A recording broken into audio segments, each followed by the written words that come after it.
Galing akong Riyadh ngayon. Galing akong Riyadh. Alas 5 ng madaling araw. Dating ko dito ngayon alas 7. Kasi galing Riyadh papunta dito 200 kilometers. Kasi yung amo ko tumawag kagabi sa akin. Gabi na. Alas 11 sabi niya sa akin, takbuhin ko daw kasi mayroong breakdown na Scania ang driver. Kaya sabi ko hindi ako pwede tumakbo kasi madilim at saka mahirap pagbiyahe ng gabi, delikado.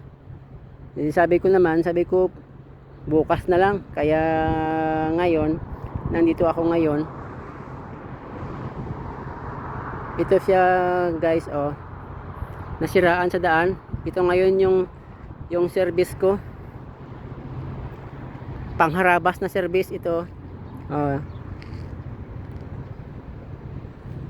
Kasi yung truck na to umaandar siya, kaso lang hindi na siya makatakbo. Kaya chicken ko yung clutch niya kasi 0% na sa dashboard, natin ko kanina.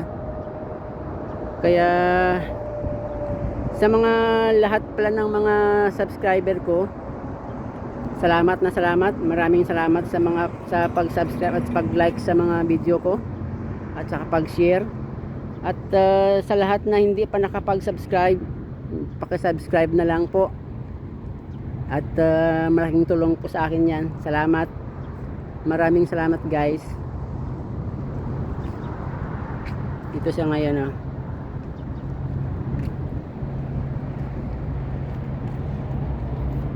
Ito siya, G14, 410 horsepower.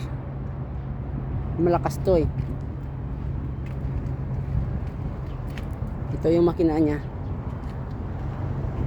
Okay guys, thank you.